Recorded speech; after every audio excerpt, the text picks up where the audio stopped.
Part of that feasibility study that I mentioned, they actually had to go and do excavating to look at the pedestal part.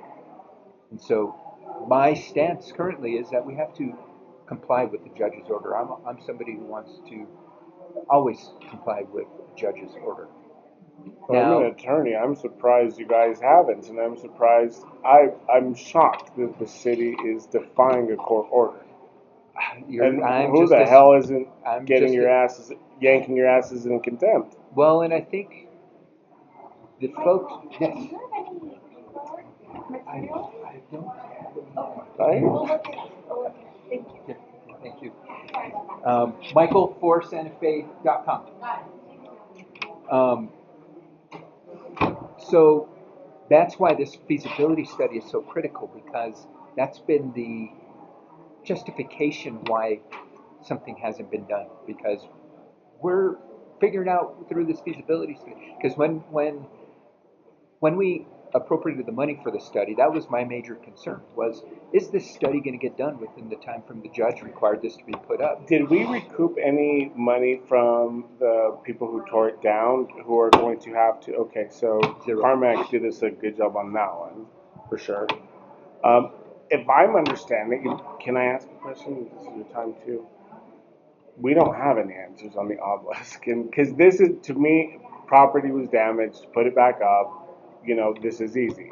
It's like it sounds like we're several $1,000,000 into figuring out an answer.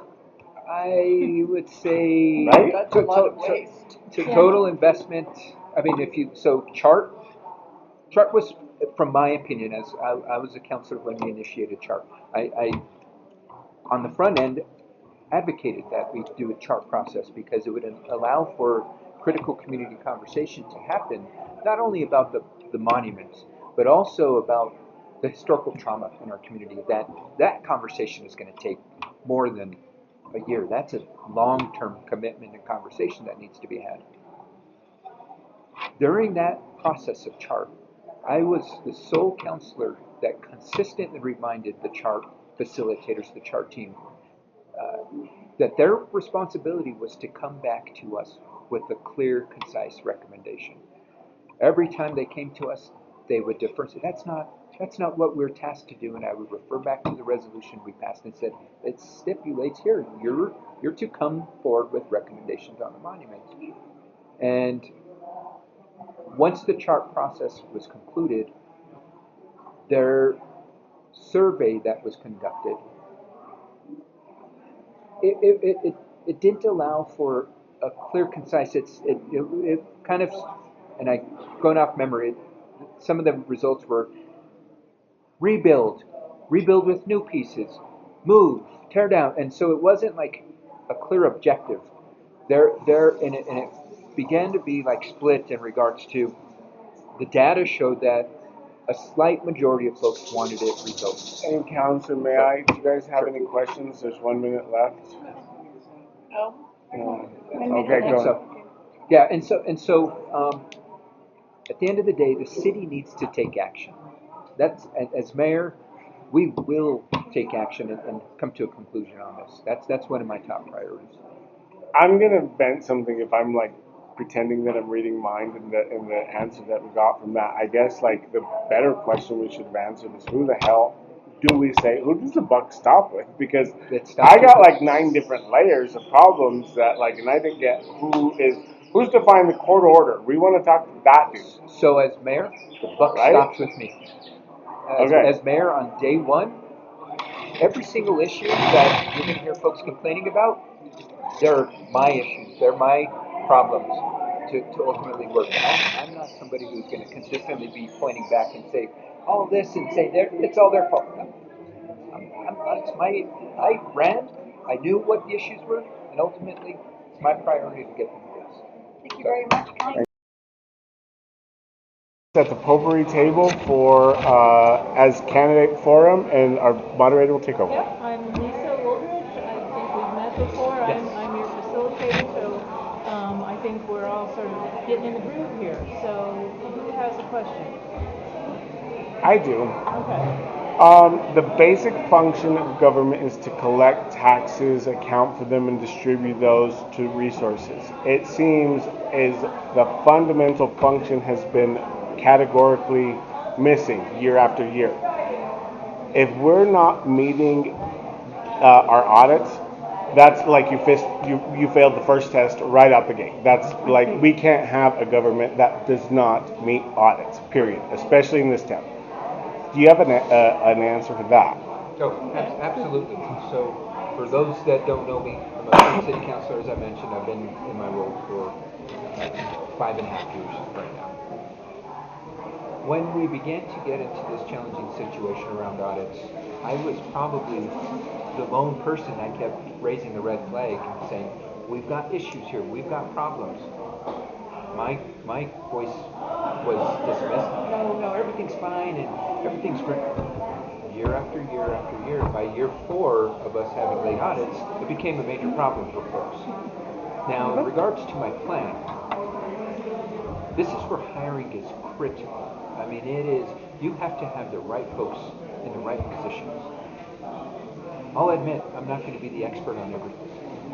But you know what I'm going to do? I'm going to find the best. And I'm going to find the experts to ultimately help us lead the city. That is where it's critical that I have a city manager that can ultimately help us find a finance director. I do believe our current finance director is doing a good job. She's got us back on track. Now, does she want to stay with the current administration or not? Who knows? That's a whole, folks have not lived through a transition.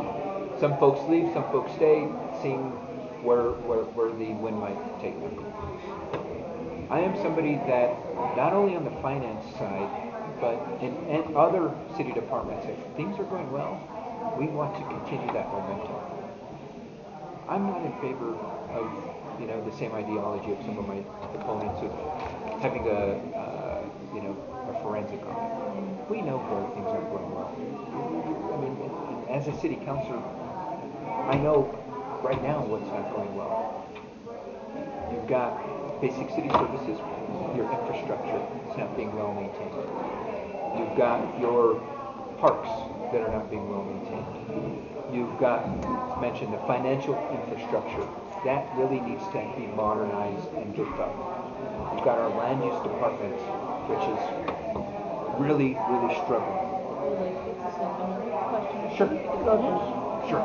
So my plan and priority is to ensure that we have the strongest people in place to ensure that I as a public administrator, I'm guided by the philosophies of, I call it the 3 E's: effective, efficient, and it's for everybody. And so that's how I'm going to guide the process as well. Who's next? Hi, my name is Gordon, and this city, to me, I think it works quite well, but tourism is a key role here. You have government, and it is a state capital, and tourism is a very big draw here. It creates jobs, it keeps people employed. Also, it brings in taxes. And hospitality, okay. I represent a nonprofit for short-term rentals, which is a portion of tourism. And the county is trying to tax people who have short-term rentals at a very high rate.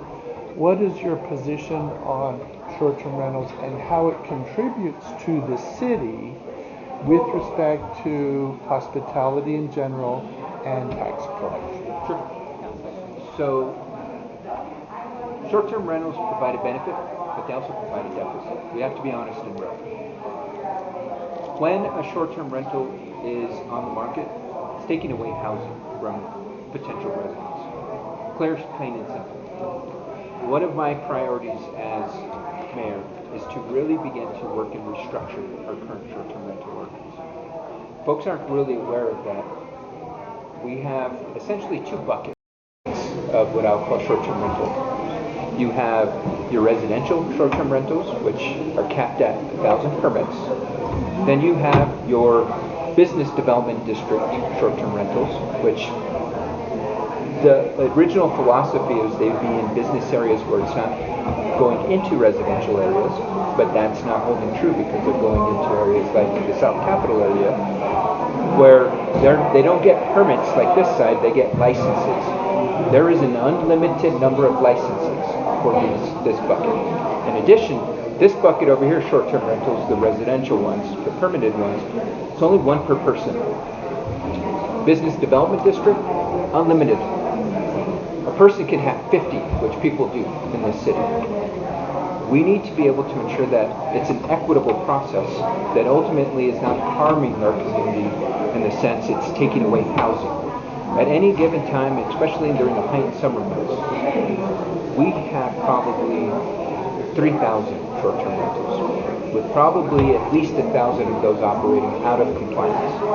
So my role as mayor is to build up a strong enforcement office, make sure everybody that's in the market is playing by the rules. Then begin to really look at, should we have a business development district? Because that's unlimited. As long as they're in an area that falls within that business, we can have 10,000 of them. I'm not going to support having 10,000 homes be taken away from residents. There is a middle ground, because I do understand that it adds to our economy. I do understand it adds to a diverse experience for a visitor.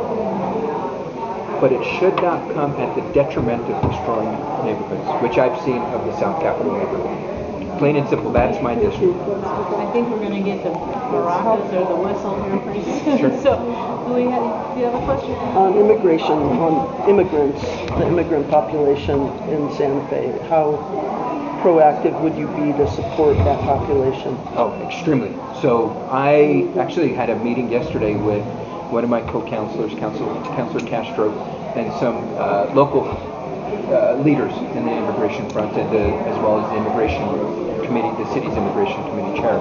And we're looking at how we can begin to not only implement policy, but potential laws to protect immigrants and to protect civil liberties. I don't know if folks saw the recent decision by the Supreme Court. Pretty much opens up, if you meet this criteria, you can be detained and questioned, etc. I'm not wearing a suit. If I'm wearing a t-shirt, I would meet that criteria. So some of the initial tasks that we're wanting to implement is ensuring that when ICE is conducting operations, they have to be identified. They can't be wearing masks. And ultimately, we need to ensure that our community is well aware of what their rights and responsibilities are. I don't know if folks saw that there was what I would call a vigilante last week who showed up to a senior facility, was pretending to be ICE, and shook people to the court. That is unacceptable. In those instances, those individuals should be held to the highest extent of the law and prosecuted. This is what has transpired because ICE comes in, no identification, face masks, they're not responding to people asking who they are, etc. Now it's allowing folks to replicate that. And until people actually get called out and it's clear that they're not ICE, we need to ensure that there are protections for residents. And you also contemplating whatever steps, and we understand that, like whatever steps a proactive mayor takes that needs to be done to protect these citizens, we'll lose the sanctuary funding. We're cool with that. Like, right. This is what's going on is bigger than money. Right. Well, so I've looked at that. I've looked at the potential federal funding loss that the city would receive. A lot of it comes in forms of grants for infrastructure, like road repairs, etc. That's the vast majority of it. And I think the number was about $16 million. In my opinion, that's where I think we can work collaboratively with the state to recoup those funds and ultimately live by the values of our residents and not ultimately feel like we're having to be beholden to values that don't meet the needs of our community. I think we might be able to squeeze another one in. Sure. You said that the first thing that you're going to do is hire good people for you. other candidates have mentioned that the current administration for the city is very top-heavy. Do you agree? I do, absolutely. So that's where, so one of my big priorities is to begin to look at the workforce and really not restructure, not create new departments, etc., but really look at what is working, what isn't. And so I'll quickly wrap this up. One of the first things I'll do is I'm not going to do a forensic audit. I am going to work hand in hand with every single department and unit to really understand where the needs are, where the gaps are, where the resources are needed. See, it's kind of like a open undercover boss in some sense, right? I'm not going undercover, but I'm the boss, and I'm going to be working alongside you to see what's going on. Every single role I will, from police officer down to the janitor, every single role. That's my job. Thank you, Council. Thank you, guys. And if you do have more questions. Individual questions to 2 minutes. We're also trying to keep questions really short so we can get through a bunch of questions. But we have lots of good people here asking questions, as you no doubt guess. I'm going to ask the first question. Sure. So, there's been much discussion in recent years about policing and what the city should do to make it both effective and fair. What would your approach be as mayor? And I'll also say try to keep your comments so we get it. Gotcha. And speak up. One of the first things I'll do is begin to work collaboratively with our police chief. But in addition to that, one of my priorities is to ensure that we have an adequate amount of police officers. We're understaffed, severely. So at minimum, I want to bring up the staffing to our police department to 200 officers. Then we begin to look at other structures in place, such as our public safety aid program, our alternative response unit, as well as the park ranger program, to ensure we're also building capacity within those units and departments. There's no need to reshape the will, so to speak. Things are working right now, they just need strong supports. That's where working hand in hand with the police chief will be critical to ensure that we're ultimately working to support the police force to keep our community safe. My question. Is that 2 minutes? Less. Okay. Fine. Good. It's okay. My question being, so with the alternative units going on, a lot falls on fire, and so then we have our first responders in crisis of like less support for mental health or for other things, and if our first responders aren't there, then we're gonna really be without the recruitment and the first responders we already had. How would you deal with it? So are you saying, let me make sure I'm understanding the question, how can we ensure that we're not taking away first fire and police from the critical work they're doing as part of the ARU, or? So the mental health for like the fire. So like if police isn't always doing the ARU and it falls on fire to do a lot of the responses, our people are going to burn out. Yeah. Our firefighters are going to burn out, and if we already don't have people in that, and if these ones burn out, we'll have nobody. Well, and that's so. As mayor, one of my priorities to ensure is we continue to follow the vision that was set by developing the ARU. It was not developed to have fire solely respond to this. It was developed to ensure that you had PD there, police department, to ensure if there was a public safety issue, to secure the area.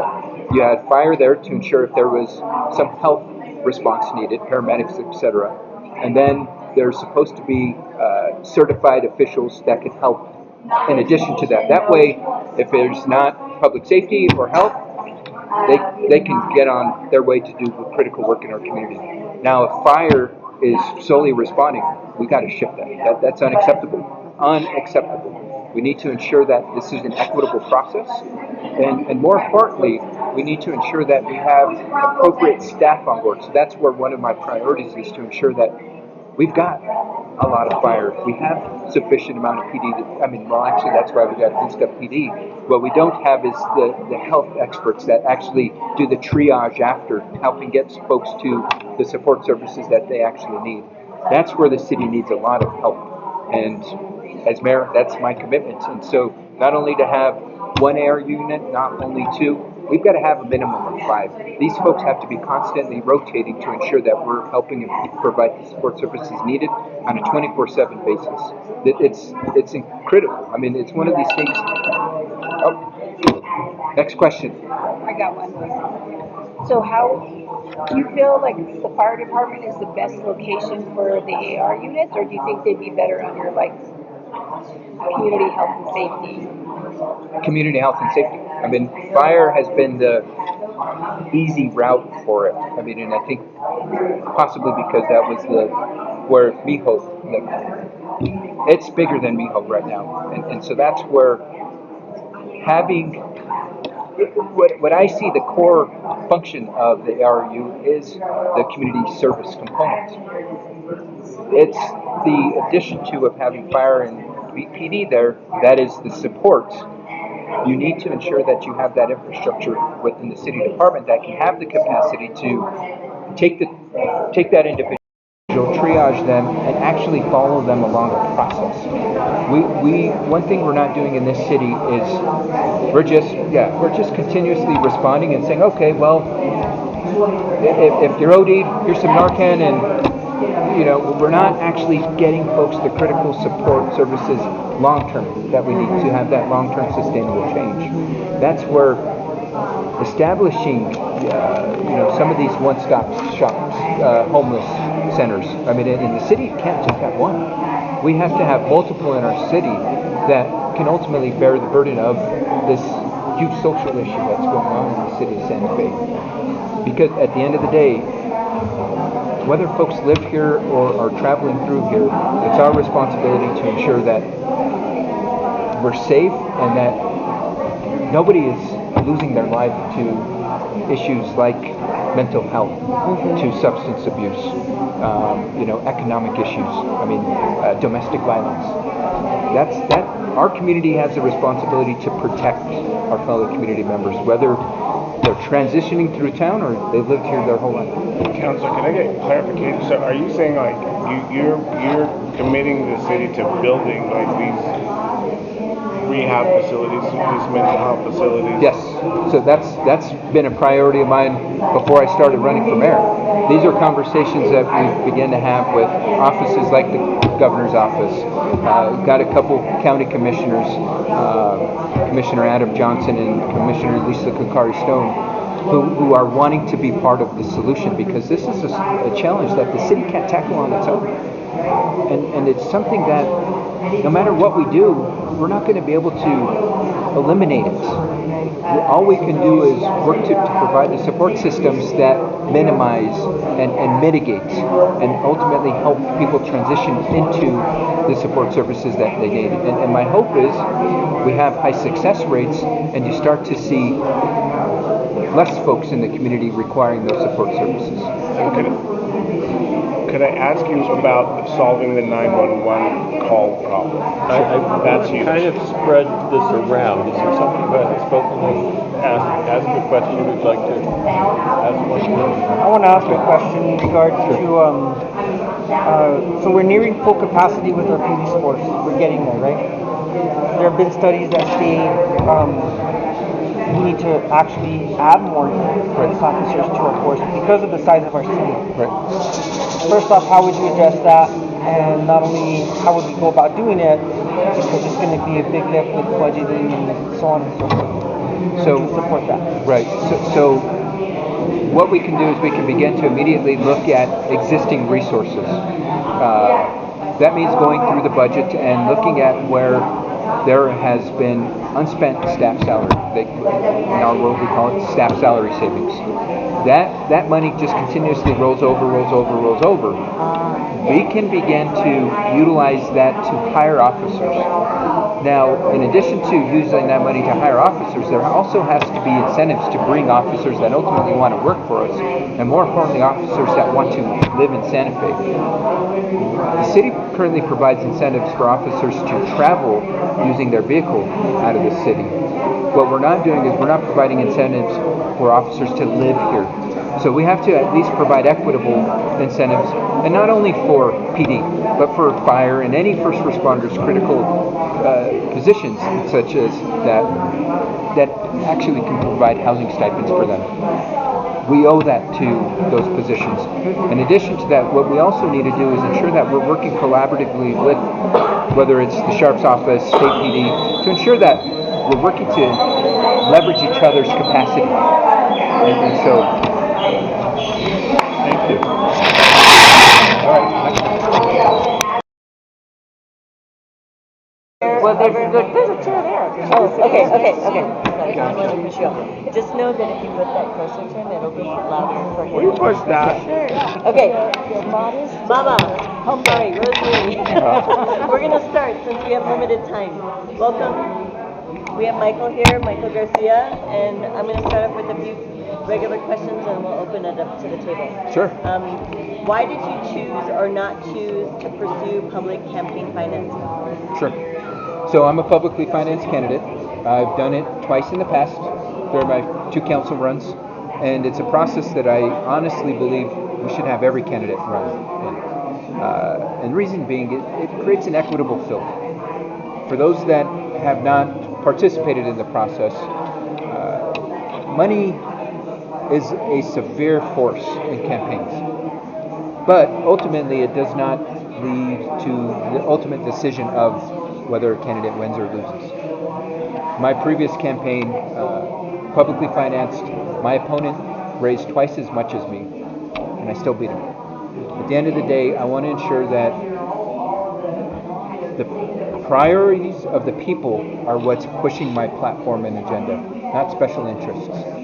And the way that gets done is in financial contributions. As I mentioned, money pushes agendas.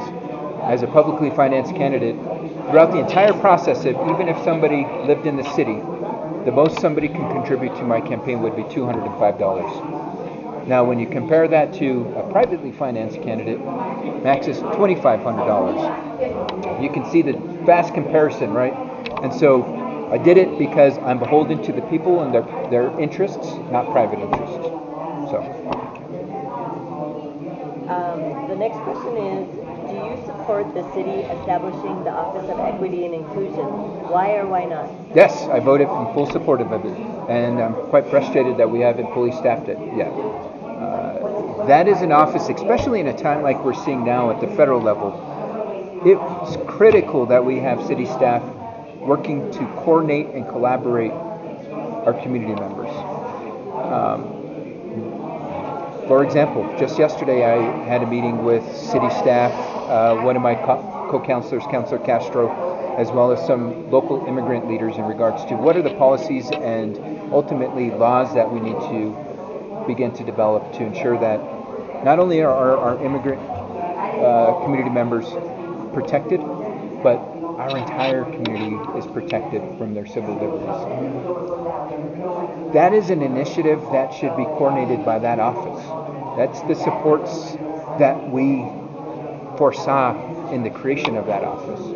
And so, again, I'm quite frustrated we haven't fully staffed it, but as mayor, that's my priority, is to not only have the director, but have a cohesive staff that can ultimately work to get the job done, because it will be a heavy lift, especially the social circumstances we're seeing today. Why can't human resources do that now? I think that's. Why can't human resources, which is part of Why can't human resources take care of it? why can't they do that? So the question was, why can't, and so I'm talking into the camera, just to the camera. The question was, why couldn't human resources do something? They could, but you've got to remember who directs the human resource director, city manager. Who directs the city manager? The mayor. So I can't fire the mayor. Only you all can fire the mayor. No commentary. We're just asking questions. Okay. The next, I don't know if you were done with that. Yeah. No, and so that's why, as mayor, it's my priority to give the directive, get that position hired. Thank you. The next question is, in a time of high political polarization, what are some things you plan to do to build equity? Unity. And equity. Equity, unity, all of it. They cross. Yes, And so, unity, one of the first things I want to do as mayor, and these are little things that ultimately can help us build momentum, is I'm going to relocate the mayor's office to the south side. That doesn't mean I'm not going to have a mayor's office at City Hall, but I'm going to spend the majority of the time at my south side office because I need to ensure that we are building community together. The south side right now feels like the forgotten child, and rightfully so, it has been. It will be my priority to ensure that not only is that community receiving the services it duly deserves, but it's going to receive the promotion, and ultimately we're going to begin to lift it up, and you're going to say, oh, well, everybody's now spending time on the south side. Why isn't people on the north? Now, the whole thing is we want to ensure that you don't have these divisions, right? I'm not somebody who wants to float the idea of let's build a South Side Plaza because that just creates further division, right? Because then in essence that's telling folks go to your plaza on the south side and leave our plaza on the north side alone. Absolutely not. We need to take the stance of ensuring that every single community member feels represented. Now, 30 seconds. Okay, one of the first things, addition to that, is I'm going to create a kitchen cabinet, which means I'm going to have representation from every single facet of the community advising me. I'm not going to have a paid senior advisor. I'm going to rely on the voice of the residents to ultimately make sure that the city's getting the job done for them in their respective areas. So it's going to be community members such as yourself, business leaders, nonprofit leaders. This is how we are ultimately going to build back community. You know, as I always say, you can't have community without unity. So we need to begin to build that. Excuse me, is that like a board? No, it won't be a board because no, it's just going to be volunteer led. So one of the things that city does is it creates too much bureaucracy. And if I were to create a kitchen cabinet board, too much bureaucracy. What I want to do is encourage community members to come together to advise. And there's got to be a formal process where that can be done and facilitated. But at the end of the day, I have got experience. I cut my teeth community organizing and facilitating small groups like this or facilitating rooms of 500 people. I'll figure out a path for us to get there in regards to bringing community together to ultimately not only advise me, but hold me accountable. I want to ensure that the residents are holding their government accountable. So open questions. Anyone have a question related to character here? No? I have one other question if we on this list. How do you deal with conflict? The way I deal with conflict is I ultimately look at what might be the source of conflict.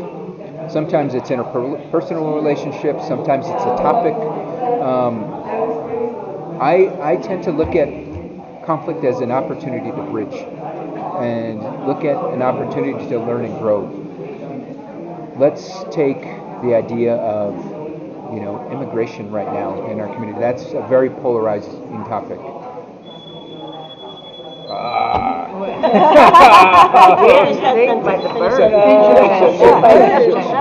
So I want to be able to ensure that opponents of either side fully understand why folks feel the way they do. And by beginning to have these critical conversations, you begin to build relationships.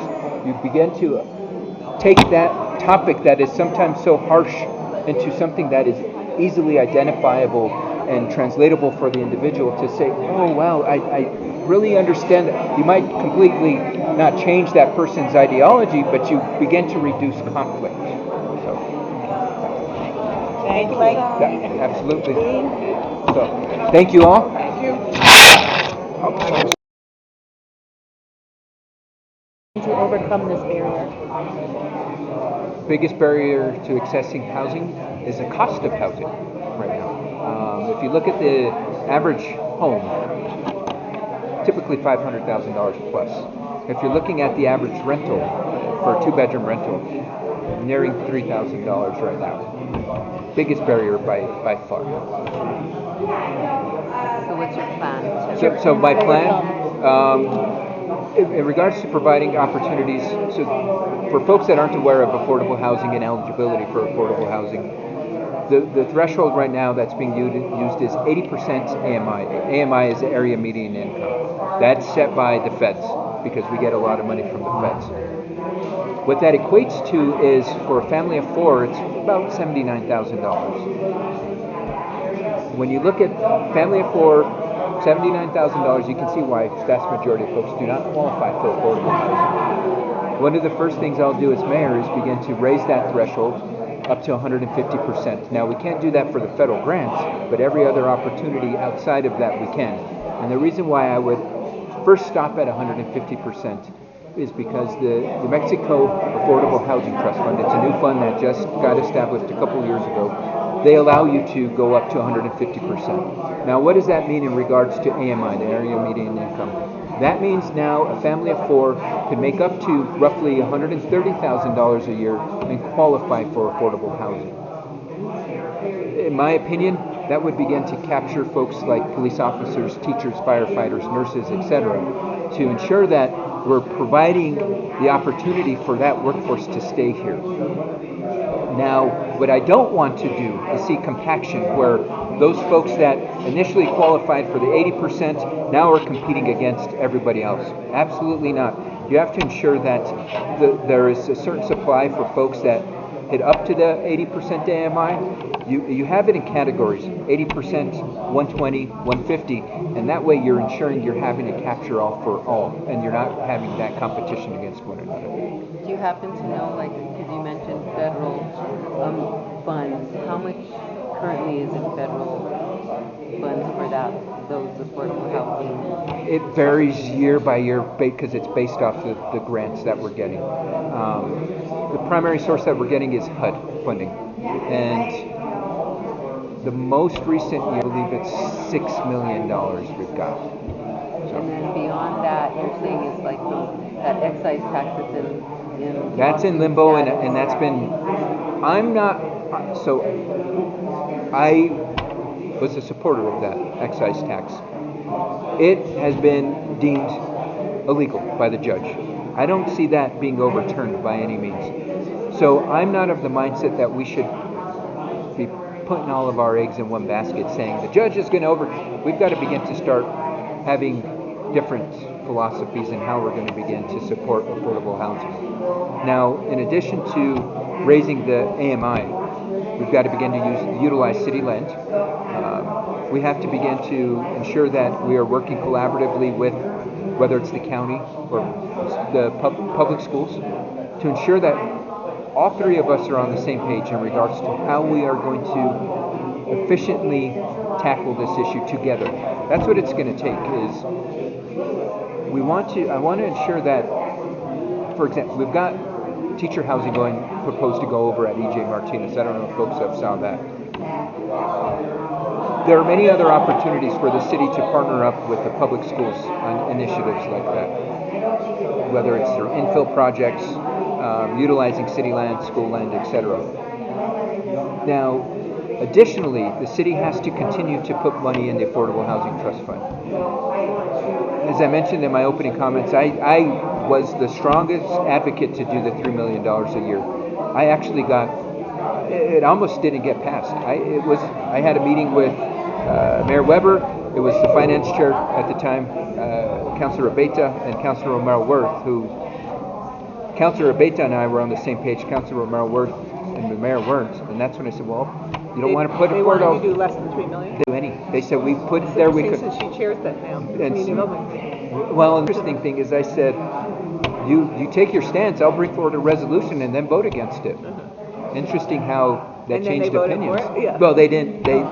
We ultimately allocated the mayor because the way the budget process he allocates and then we approve. So he ended up allocating the $3 million. I have a question about funding. Sure. I love the idea of 150% AMI, except that we still don't have enough funding to do the lower incomes. What is your idea for getting more money if you think that the appeals court won't overturn that decision?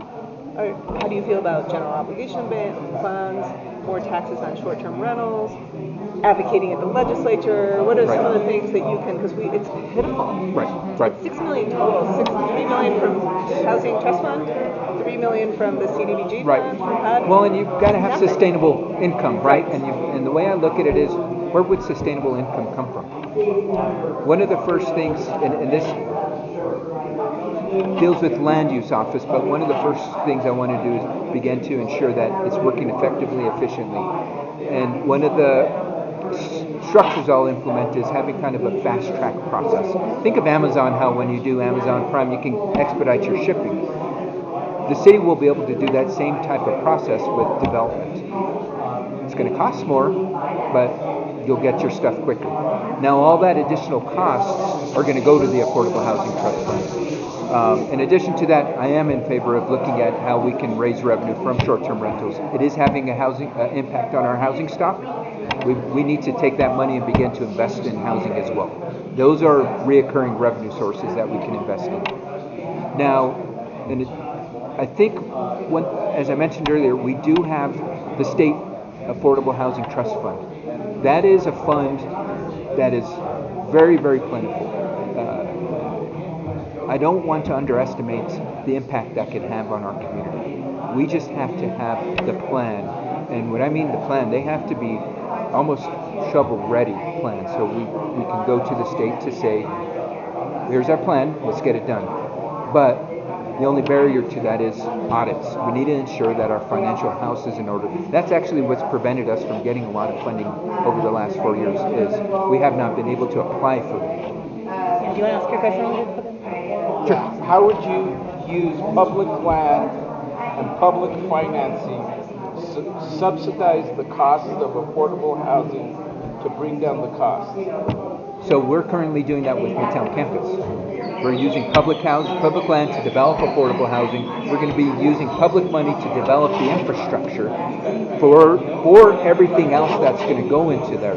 That way it promotes the developers to actually develop the area. In my opinion, that's an investment that the city needs to make. So, speaking of Midtown development, when you say developers, the developers can go in and they can build and they can charge what they want. Well, sorry. If I understand correctly, in the Midtown development, and you talk about developers, supposedly under the affordable housing, when they build it, they can charge whatever they want. It depends on what the type of housing is. So, for sale housing, they have to have a minimum of 20% affordable housing, no matter what. Now, when it's rental, affordable is based off of the AMI, and that's where we could, as I mentioned, my priority is to ensure that the AMI is increased, to ensure that it is affordable.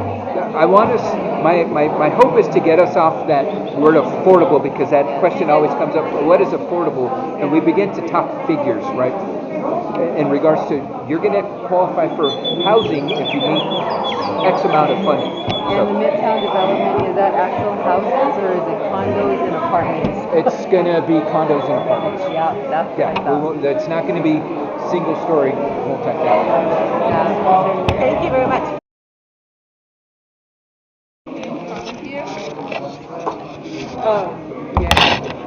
And we are asking you to identify your top 3 priority issues that you think, as mayor, you could make the most difference on. If you have others other than those, please mention those, and then maybe a little of what you might do to address those issues. And I can only choose 3? I mean. Well, just talk about your top 3. If you have time for more, that's fine. Okay. I mean, I don't want to limit questions, because I could touch on every single one of these. Well, just tell us your 3. I want to know your priorities where you can make a difference. Wastewater treatment plants, absolutely. That's a nonstop. Under my administration, we'll begin to not only get the funding, but have the development and planning in place to ensure that we do need a wastewater treatment plant. There's no ifs, ands, or buts. The unfortunate thing, it's going to cost us a boatload of money. And we're going to have to ensure that we're going after the funding sources to get the work done. That's where collaborating with users such as the county help us tackle that task. I see some of these that are also similar, so I'm going to maybe combine some of them, which is roads, sidewalks, etc. What has happened over the years is lack of maintenance and deferred maintenance has really come to bite us in the long run. And that is ultimately going to cost us more money. If you look at the recent bond that we passed, the $25 million, capture like this much of the work that needs to be done. If we wanted to get all of the work on our roads in our city done, I think the current estimate is like $500 million. My priority is to implement a plan. That way we can strategically tackle the roads in our community that are most at risk, most used, and ultimately going to continue to provide the most community benefit. Now, when we get to other infrastructure like sidewalks and curbs, etc., that's where I want to begin to differentiate who's responsible for what. There is a big misconception that the city has to maintain sidewalks. That's actually the residents' responsibility. I don't know if folks know that, and I think that's. I don't think they do. Yeah, so I think that's where it would be my priority to ensure that we're working with, probably the state. Right now, we can't rely on the federal government to help provide supplemental funding for folks that might be indigent that couldn't afford to repair their sidewalks. But it's most important to know that whomever is the owner of the sidewalk is notified and there's action taken. End of story. It's an accessibility problem. I'm the chair of the Bicycle Pedestrian Advisory Committee for our city, and it's quite astonishing how inaccessible our city is, whether it's to folks with disabilities or young families. We need to ensure that anybody, whether it's walking or rolling, when I mean rolling, somebody on a wheelchair or somebody pushing a stroller, has access throughout our entire community. So, beginning to develop a strategic plan to ensure that whether it's city-owned property or private-owned property, that infrastructure gets not only updated, but there are maintenance plans for it. I think that's one of the big things is you see work happening, but due to the lack of maintenance, things fall apart in 10, 15 years. Unacceptable. That's So, Sergio has a question. Sure. So I had heard that we need 500 million for our roads. So let's say we need 500 million for our roads, and we need another 600 or 700 million to do the wastewater treatment plant. You're now looking at a 1 billion. How would you, if you were elected mayor in the 4 years, raise that money to tackle those major projects? Given that it's a lot of money. Right.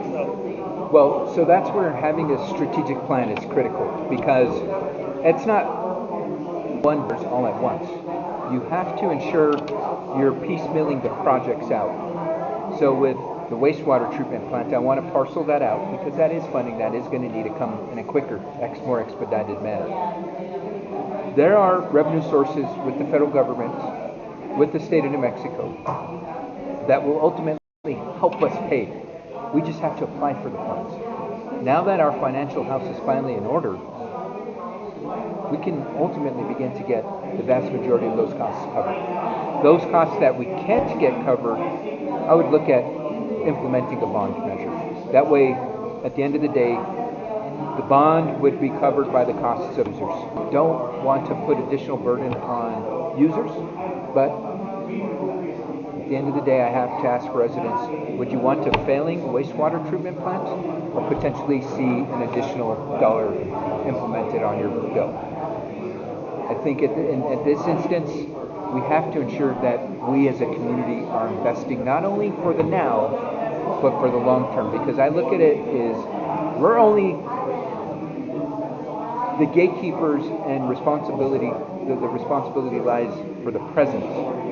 We have to ensure that we're planning for not only next generation, but 7 generations down the line. And we're preparing those generations down the line for success. So when it comes to the road infrastructure, having that strategic plan is critical. That way you can go after that money as it's needed. And you have that plan in place where you say, within 2 years. As I mentioned, $25 million. We're getting that done. All that work done is going to be done in 2 years, $25 million. We need to be more bold. We need to say we're going to need to ask for $100 million. And we're going to get work done over 3 years, 4 years, because that's a lot more work. You have that continual strategic plan to ensure that residents know that work is being planned, when ultimately how it's going to get funded. I think that's the most important thing. One of the things that... I'm going to stop you there. Sure, two seconds. One of the most frustrating things that I've seen as a city councilor is because of our late audits, we did not reach out to the U.S. Transportation Department, and we did not receive infrastructure funds, which could have really, really benefited us right now. Those are the critical things when folks were saying, audits don't matter, it's okay. We did qualify for hundreds of millions of dollars that could be impacting our community right now. I do have a question to follow up to your original one about the enforcement, like of sidewalks, litters, waterways. I know there was a department that was actually created for that and it has since been gone. And I know there's people who can't afford it, but there are people who should. And that enforcement isn't happening. How are you going to tackle that enforcement? Having an enforcement office. It's clear cut and simple. We need to ensure that we have a city staff, and not one, not two, not three. It's going to be a team of 10 plus that ultimately works to not only enforce issues like weeds and dilapidated sidewalks, but also enforce other issues. I mean, this is where the enforcement of noise will come in. We're going to be soon implementing noise cameras. That is going to be a civilian oversight that office will have. In addition to that, you've got to have folks enforcing things such as Airbnbs, enforcing illegal building. You've got to have folks looking to, I mean, every major issue that's going unenforced, it's going unenforced because there's not people out there doing the work. That's inexcusable. So that's one of my priorities, is to really begin to work with the departments and pull the money from them, because we have money, for example, in land use for building enforcement and short. It needs to be consolidated into one, and that way this office of enforcement is the one-stop place when people feel there are out of compliance issues, and they know to go directly to them versus saying, for this, you go directly to that source. Thank you very much. Thank you. Sure. Nice. Thank you, guys. Thank you. I wish I could chat more. Been asking a lot of our questions. We want to hear from Who have you liked so far? I'm observing. Okay. That's why you guys are 505-O-Matic. Oh, okay. Yeah. I want to know more about this THX speaker, but maybe it's a different context. Well, when he said that he knew a little about somebody taking it, I mean, those things are, I don't know if you've seen them. I haven't. Probably and this was back in the 90s, so technology was a bit different then, bulkier, bigger, at least 5 feet wide by 6 feet. What are you talking about? So at the 505-Matic, I don't know if you remember how they were talking about a sticker potentially being taken, and I was like, wait, there's no way somebody could take that, because that's like a 10-man job. It was a funny, humanizing moment. We're going to change the subject back to the environment. And I'm going to name again. Mike Garcia. Okay. Michael Garcia. Michael Garcia. I did recognize you from another event, so I thought that was. Thank you. So can you talk a little bit about wildfire management and how it may impact the city of Santa Fe, specifically the government of the city of Santa Fe, and also communities here? What homeowners might have to do to prepare for wildfire management in and around their home? So, not to be a Debbie Downer, but I don't look at it as when it may happen. It's more so when it will happen, because as we've all seen, the climate is rapidly changing, and so rapidly that efforts that the city might have been trying to implement 2 years ago aren't sufficient. And that so in regards to the question of wildfire management mitigation efforts, we need to ensure that whether it's the canyon neighborhoods, folks that live close to the mountains, Santa Fe Trail, Zia area, we want to ensure that not only are they prepared, but they're well trained and equipped. And that a lot of that comes down to mitigation efforts such as thinning trees, knowing evacuation plans, and more importantly, understanding who go to for certain reasons. I want folks that live in potential risk areas, well, they are high risk areas, to know that the city has a responsibility to help them. And not only help, but help to provide, again, those resources, whether it be skills, training, and then the other mitigation efforts. And so it's critical. I mean, it's one of those, it's not it's when it happens, and that I want folks to be well prepared. Whether it's and again, when it happens, where do folks evacuate? What are safe places? What does it look like? And what does it ultimately look like when it happens?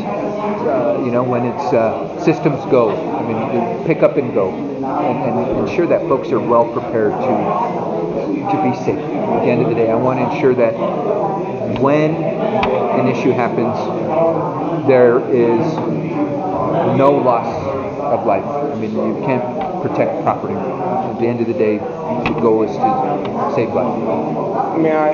Does the city of Santa Fe have a game plan in the event that, the amount of public lands, including ours, look like slave sale under this big, beautiful bill? Is the city of Santa Fe working on a game plan if that, in the event the Sangadas come up for sale under this big, beautiful bill, will be purchaser to get something in line? Well, I mean, I think that extra provision got pulled back. Did it? Yeah. Mm-hmm. Oh my God. But that doesn't mean that it couldn't. It's the only good news tonight. It couldn't happen, right? And I think that's where having strategic plans in place to ensure that public lands are protected is a priority. And so that's one of the things as mayor, as a councilor, I'm currently doing it, working to ensure that we are working collaboratively to protect land. Perfect examples. 2 years ago, I was the first councilor to pass a resolution to protect the Upper Pecos watershed from the Terrero line, potential reopening of the Terrero line. So, Can I follow up on the wildfire question? Sure. Which city agencies will be used for wildfire mitigation? Our Office of Risk Management, as well as our fire department. We have wildland firefighters. Okay. Yeah. And then we got to work in collaboration with independent entities that can help with the mitigation efforts.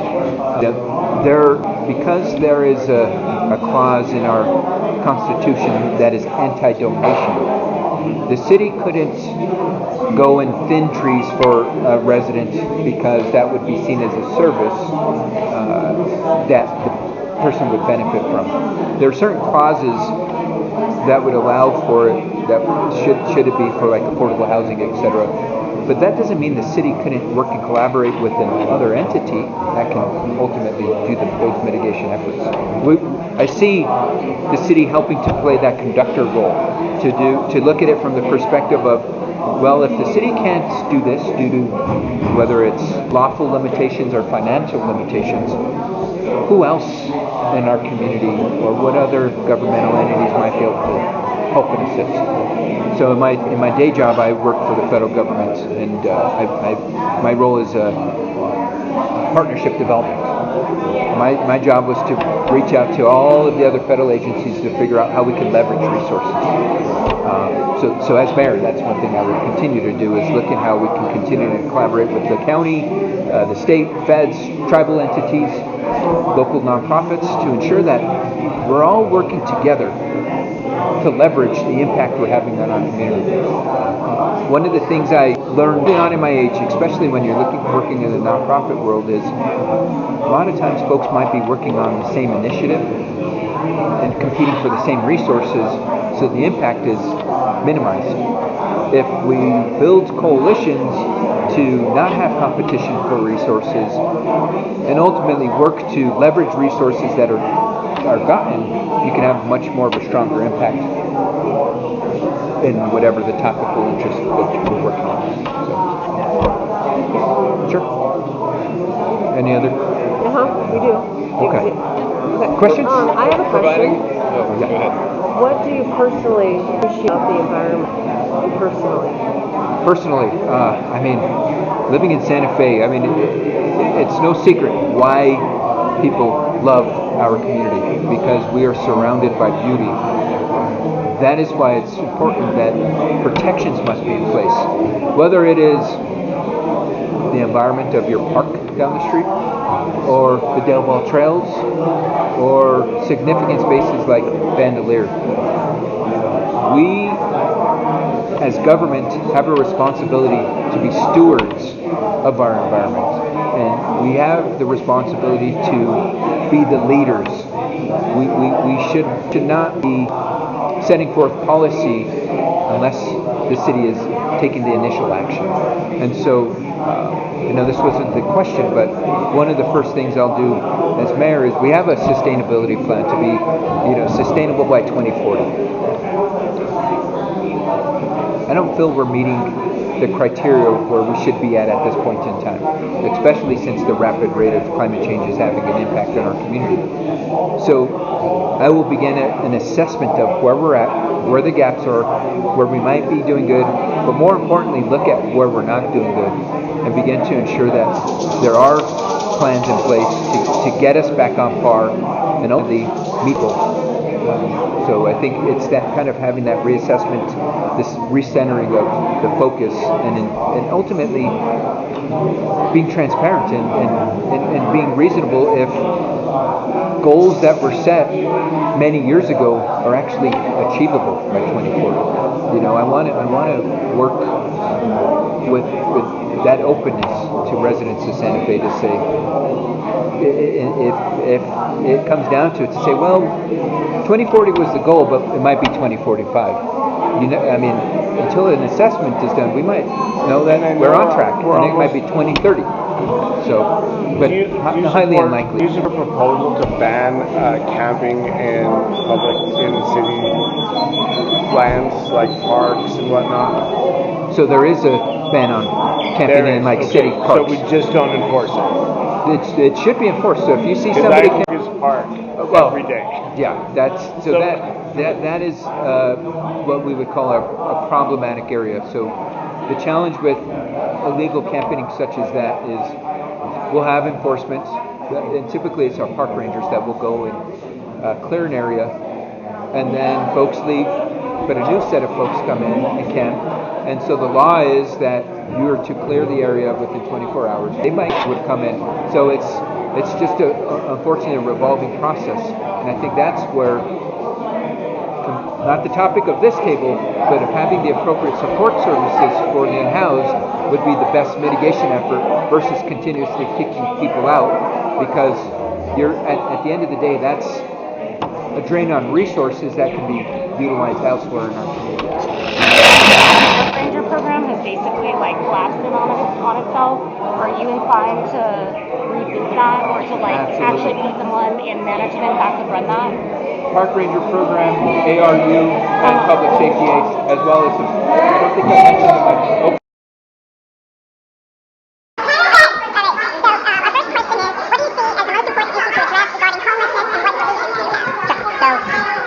Is not having sustainable infrastructure support in place. Right now I feel that the city is just running a system where it's open doors. One of my proposed solutions is to not develop one, because I don't want folks to think of Gateway Center in Albuquerque as one giant, one-stop facility. I don't think that's good in the sense that type of process costs tens of millions of dollars. And right now the city can't wait to fundraise for that. There are opportunities for the city to provide something on a smaller structure, where we provide the appropriate support services, whether it's mental health support services, substance abuse support services, job training and skill development services. Sometimes it's just services maybe to help somebody get caught up on their rent, so to speak. And so I want to ensure that we begin to develop a process where we can ultimately begin to transition folks into the appropriate services needed. That can't be done until we ultimately know what the demographics of our population, our homelessness population, looks like.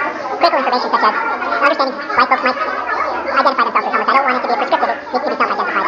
Then if there are other something somebody's not going to be explicit that it might be mental health. But to begin that process of working with individuals to build trust, because I think that's where first process is we need to build trust to allow for folks to begin to receive support services.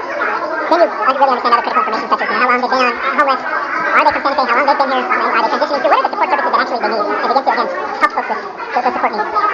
But it all comes down to ensuring that we're working collaboratively with other jurisdictions on this. What I mean, other jurisdictions, we've got to work with federal governments, we've got to work with the state, and then community-based organizations to ensure that we're all on the same page.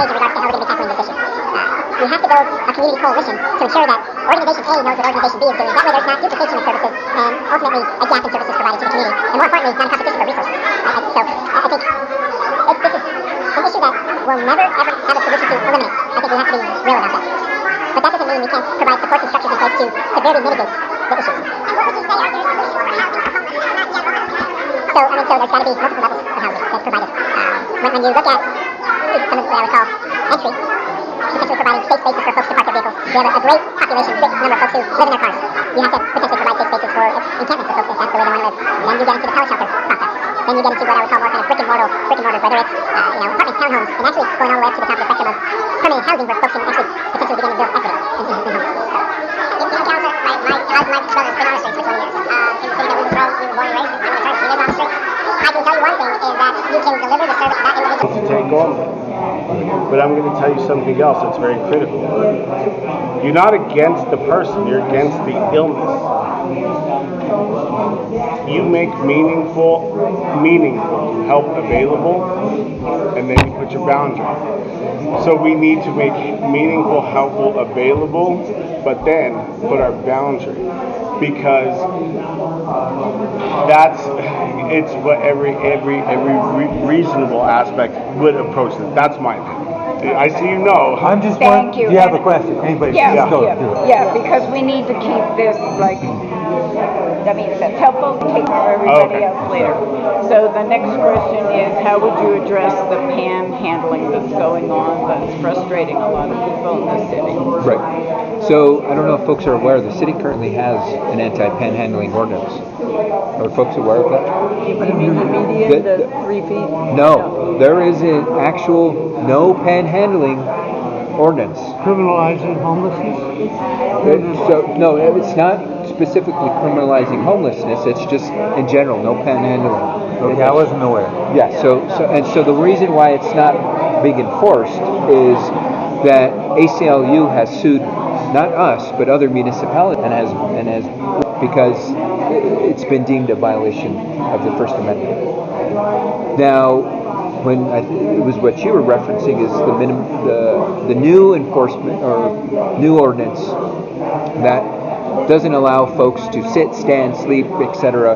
on medians 33 feet or less. My hope and plan is that we would begin a process to really understand why folks are panhandling. One of the initiatives I've begun to work on is providing support and assistance to individuals who are homeless and getting them that gap funding. And whether it is funding needed to catch up on their rent, funding needed to catch up on a bill, funding needed for the next meal. We as a community can begin to provide those support services, and we can. Sorry. No, I'm sorry. There's about 30 seconds left. So really beginning to work with folks to, if they're panhandling because they need the financial resources, the city can help with those mitigation efforts. I do see panhandlers with signs that say looking for work jobs. Let's really begin programming that can find jobs. If folks would rather gain employment than panhandle, I'm all for that as well. So. Any other questions someone like to throw out? How do we keep people from becoming homeless in the first place? People who have Section 8 and then the rent goes up and then they're out. That's the golden question, right? Because then again it gets back to what is the causation of homelessness. In the instance you're given,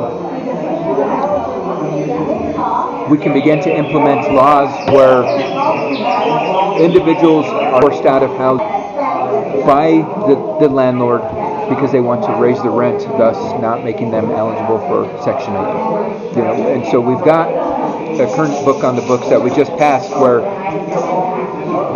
folks that receive vouchers, whether it be Section 8, etc., can't be discriminated. Don't we love our candidates? Haven't they done an amazing job?